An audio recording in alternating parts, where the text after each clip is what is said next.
Hi, I'm Charles Slack, one of the motorcycle specialists here at H&H Classic Auctions. We're here today on the preview day of the motorcycle auction that takes place on the 29th of October. So we're here in the foyer, and the first bike we've come across is this 1923 Triumph SD. Really original, unrestored bike, quite remarkable really. Features a Hopley sidecar, which in its day was very expensive and was designed to fold in so you could get the bike with the sidecar down the side passage of your house. Here we've got a really special Harley Davidson. It's built to embody the spirit of Easy Rider. It's got a Neo panhead engine, and if you look at this, it's designed to look like a panhead. A smattering of S&S parts. It's 1500cc, 90 cubic inches, reportedly a very powerful machine, as well as eccentrically looking. In the flesh, it has a lot of presence. This is really cool. Continuing in the foyer, we've got a number of Harley Davidsons, the Electra Glide and Heritage Springer. I'd like to draw your attention to the Harley Davidson V-Rod. It's got every chrome accessory that Harley Davidson offered in period. It was built for a clothing catalogue. Some people like, some people don't like the fact that it's the water-cooled Harley Davidson, but this was built to withstand thousands of miles in the desert, and the tolerances and engineering quality of the V-Rod are very, very good. Moving on to something that's still in the custom powerhouse cruiser category, V4 Yamaha VMAX. This is a late example of the bike on a 57 plate. It's got a lovely factory pinstriped finish on the tank. It presents really well, that. I'd look forward to seeing this one in the auction. I'll take you into the main hall. As you come through, we've got a selection of BMWs, two examples of the R1200C, which featured in the James Bond film. I don't remember the name of the Bond film that they were in, but I do remember that there was one in that, with Pierce Brosnan. Second one of those is over here. Behind us, a selection of trials bikes. We've got quite a lot of Greaves in this auction, and there's some really nice examples. There's one here, fabulous leading link suspension design. And then across the way, just leant against the wall, two more examples, which are quite alluring little machines. Both present very well. We start with the race bikes then that we've got in the auction. Small Greaves Silverstone, to continue the Greaves theme going on. We've got a Norton Yamaha RD250. This Guzzi is a nice thing. It's been maximized on the suspension. It's got a proper ignition on it. It's been entered at Spa-Francorchamps. And there's a lot to like about this bike. It's a bike I like, certainly. BSA Norton International in a Manx format. Standout bike at the event here today is this Honda RS500. One of 130, 140 examples. Two-stroke, V3, Grand Prix bike. Been restored by a family and not run since. It presents as a piece of jewellery. An absolutely fantastic example of two-stroke 500 Grand Prix machinery. A heavyweight Formula One bike, P&M Kawasaki. The dyno sheet for this bike shows 138 brake horsepower. It's had some exhaust development work done with it, of which the exhaust is fitted with now. Very interesting, powerful machine. You could use this for classic endurance racing or track days. Classic bike racing, fantastic thing. The bike that Darren Dixon won the British Championship on, a Paget's produced Harris-framed RG500. There is one of these. Fantastic providence. It runs well, presents well. Something you could do classic parades on. Just start it up in your garage and smell the two-stroke. Really, really sweet thing. Ex-Gary Johnson bike. It's quite a standard format. It's got nice suspension on it. I think it's running original ECU. It doesn't have the Motec system on it as it once did, but it does have the full titanium Akrapovic exhaust system, so Akrapovic, some people like to call. Not particularly high value machine. Could be a bargain for somebody. And then moving on to the ex-Barry Sheen Bultaco Grand Prix bike. this is a very rare opportunity to acquire one of Barry Sheen's earliest race bikes, and doesn't come to market often, things like this. Pay attention to this if you're a fan of Barry, 100%. So we've got the lineup down here of Italian bikes and some Hinckley Triumphs. From a collection, this 851 and 916 certainly stand out as being really, really nice machines. The 916 has got less than 2,000 miles on it, and if you're wanting one to put on a pedestal, I mean, fewer and fewer low mileage examples are existing like this. The 851 is, to me, Italian art from the period. Is the 888 better looking? I don't know, it's subjective. Really nice machines, both of those. I like them a lot. Moving on to this Bimotor, Yamaha powered in this format. Always nice to see the Bimotor. They always had like the next level of frame technology and collectible bike. Rideable bike as well. I sat on it earlier. The riding position is not uncompromising. Not as uncompromising as the RS125, which sits beside it. I had one of these when I was 17. Mine didn't have 89 miles on it though, which this one does. Quite a remarkable low mileage example. I mean, find another one. They're all smashed up and in bits or chopped up. 89 miles. Fantastic. We'll move a bit further down. V35 Motor Guzzi. It's a lightweight little touring bike from the Guzzi family. Quite a cute thing. I like Guzzis, as you can tell from earlier comments on the 850 Le Mans. I'll keep you coming down here for the Marini. 3.5, you got to laugh that the Italians didn't say 350, they said 3.5. Worth looking closely at these bikes. The quality of the castings of the engines is very, very good. I actually am a fan of the Marini. There's a good following for them, and this one's very straight and original looking thing. Benelli, 6-cylinder Italian. I mean, if you're a 6-cylinder motorcycle collector and you haven't got one of these, there's one here. It's right here. Couple of Hinckley Triumphs moving down. Adventurer. Nice bike, presents well. This is actually a nice thing. They came in several different guises that had a 17-inch front wheel or a 19-inch front wheel. Some of them had twin discs. Great 3-cylinder engine. If you was to buy that to ride it, very powerful, torquey. Almost the same engine that is in the Trident. Bore and stroke and the way that they go, the way they feel to ride.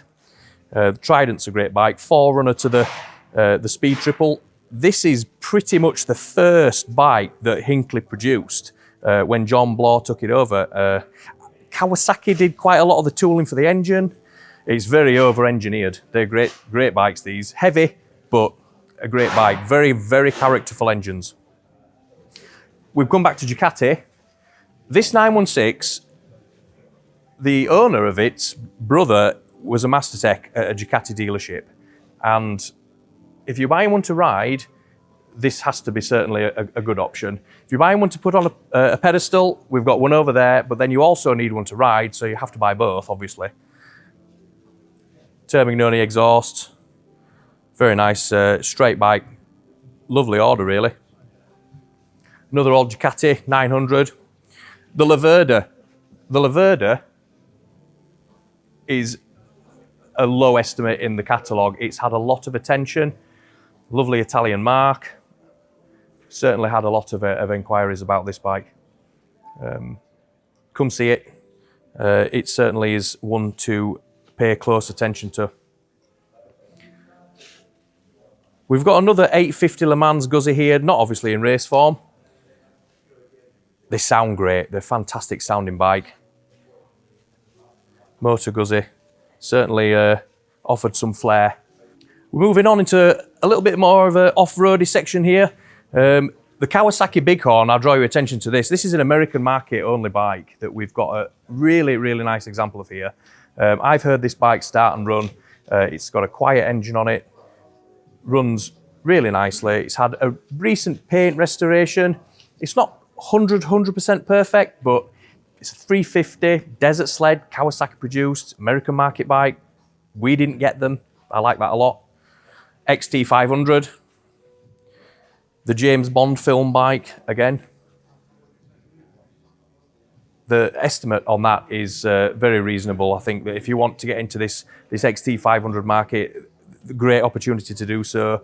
It came out of a museum setting, so certainly one to grab hold of, a great canvas to get one that's running and riding, and a really nice, usable classic bike this.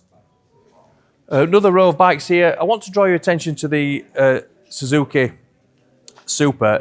250cc, just under 30 horsepower. This is a 94 mile an hour bike in its day. I think the Americans called it the X6 Hustler or some nickname. Great amount of power for the period. Lightweight bikes. Japanese were doing it really well in this period. Honda Twin.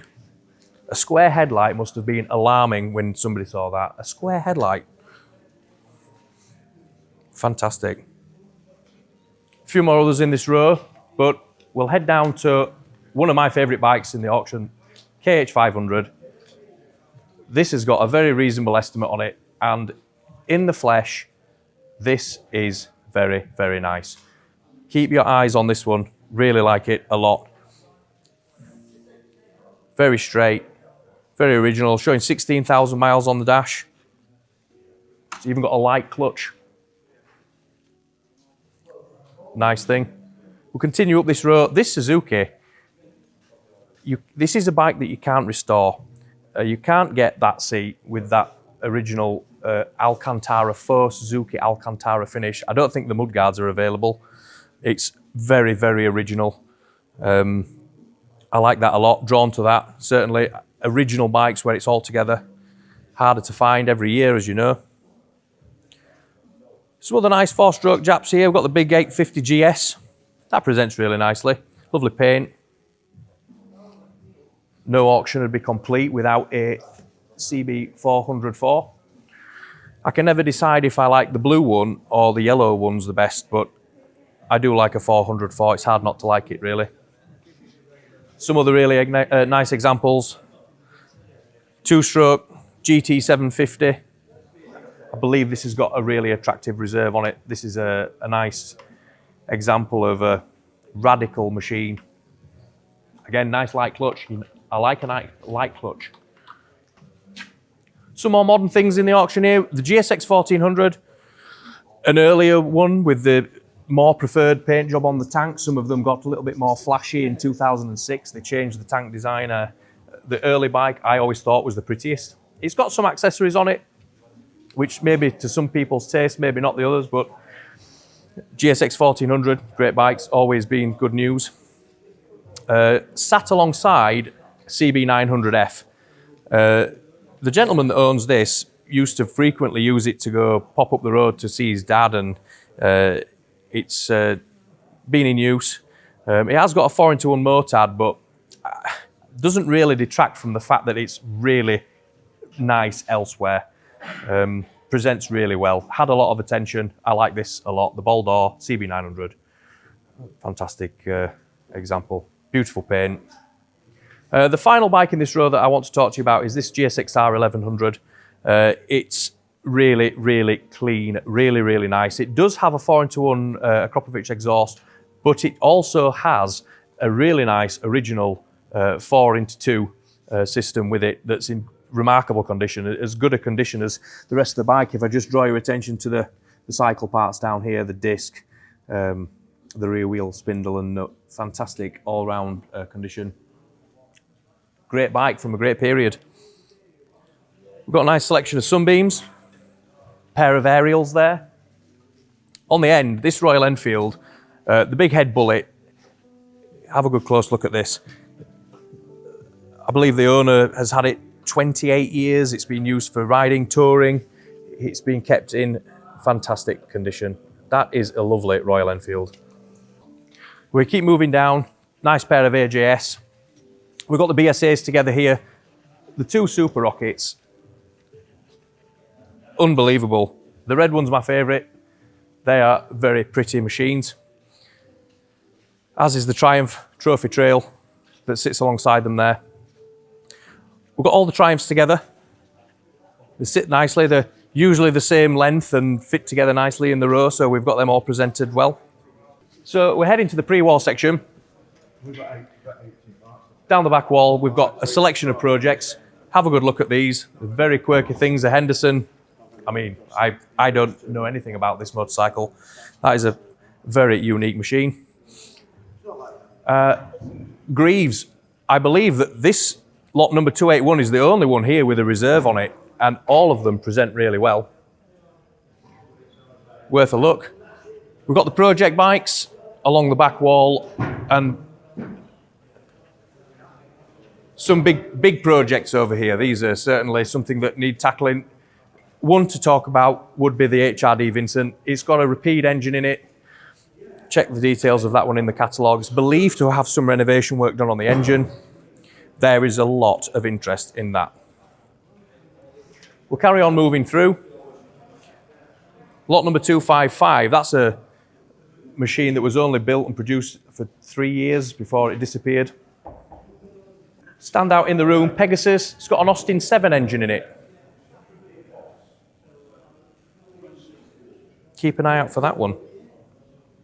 Thank you for joining us on the auction preview. We're open tomorrow at 9 o'clock, 29th of October. The auction starts at 10:30 for the scooters and continues on at 12 for the bikes. You can bid in the room, you can bid online, you can bid via telephone, or put a consigned bid on the website before the auction starts. We hope to see you here tomorrow. Thank you very much.